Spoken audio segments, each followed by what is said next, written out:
It sounds like something from the Jetsons. With the press of a button, you can print your very own custom-made parts, weapon, or even a kidney. 3D printing has seen major developments around the world. Now Queensland is contributing significantly to 3D printing's list of possibilities. The technology works like this. You download a computer-aided file or CAD file containing the designs for an item. This is sent to your 3D printer.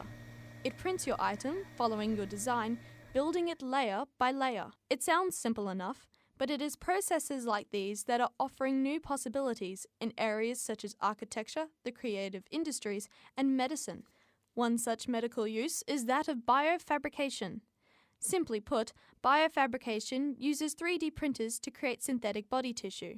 University of Queensland professors had a breakthrough in the creation of 3D printed kidney tissue. By taking the stem cells from patients, they were able to grow a mini kidney and replicate it with the 3D printer. Professor Melissa Little was one of the professors who led the research. Professor Little says that this research will help us to better understand and treat those with kidney disease. It costs $500 million to develop a drug, and that's largely because most of the drugs that they develop fail, and so the cost of all of those failed drugs is really passed on with the drugs that work. And the second largest reason why a drug fails is because it causes kidney damage. It is expected that this research might eventually lead to custom-made 3D printed kidneys. Angela Daly from Swinburne University has studied the social and economic elements of 3D printing.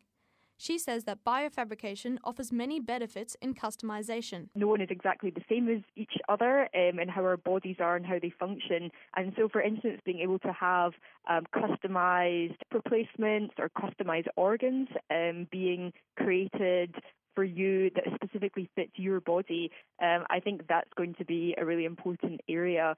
Managing Director of 3dprinting.com.au, Jeff Condren, says that 3D printing will see changes in many different fields, not just medicine. I think that the 3D printing industry will really be a game changer in so many fields. You know, once the technology becomes, I guess, what people would call mature, in so much that it can be relied upon 100% to make items in multi-materials, and we're talking about plastics and metals together out of the one machine. 3D printers may sound like the hottest, latest technology. However, this year sees the 3D printer's 30th anniversary. Jeff says that it is the drop in price that allowed 3D printers to become so popular and so developed today. There has been a price point in the market which has kept a lot of innovation outside of the marketplace, but with the falling or tumbling prices in the 3D printers, everyone with a genuine interest in the technology can afford one of varying levels of sophistication, and that opens the door for innovation. Just 3 years ago, a 3D printer would cost you roughly $20,000. They can be purchased for less than $1,000 today. While this has allowed the advancement of things such as biofabrication, it has contributed to the dangerous use of 3D printers. The Liberator gun was developed in America last year. The file was downloaded more than 100,000 times before the US government requested it be removed from the internet. There are fears that with the technology becoming so readily available, 3D printed weapons will become more of a threat in Australia. Last month, Yurongpilly MP Carl Judge introduced to State Parliament the Digital 3D and Printed Firearms Amendment Bill. The bill aims to ban unlicensed 3D printed weapon file sharing, as well as the unlicensed creation, possession, and use of such weapons. As the weapons are essentially made of plastic, they are hard to detect and trace. Carl Judge says that he is mostly concerned with the use of 3D printed weapons in organised crime. The ability to buy an untraceable firearm would be appealing. I'm confident in saying that probably the willingness to invest in that. Jeff Condren also believes that this is a serious issue. With the lower end technologies, people need to be aware that if you're going to try to manufacture a firearm, you're most likely going to kill yourself, or at least blow your hand off.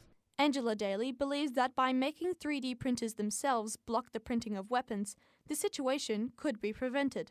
Like that of film and music torrenting, Angela also believes that such preventative measures could be bypassed. One way of kind of preventing this or detecting this might be using kind of particular algorithms. Hackers can tend to get around them. Aside from weapons issues, Angela also suggests that the technology brings forth problems with copyright. There are intellectual property concerns at various stages here with regards to, firstly, the finished object in some way infringing someone else's intellectual property. Also, you have kind of what is included in the design file, potentially infringing someone's copyright. And also there's copyright over computer code. So the actual code which makes up the file, if you kind of made an exact copy of that code, that could be an infringement of copyright. Angela believes, though, that we shouldn't be deterred by the technology. 3D printers are not really inherently good or bad. They can be used for good purposes and they can be used for bad purposes. Whether they are used for good or evil, 3D printers are clearly here to stay in Queensland. Jeff says that the technology will only continue to develop and become more present in our lives. 3D printing is manufacturing for the future. Emily Russ reporting.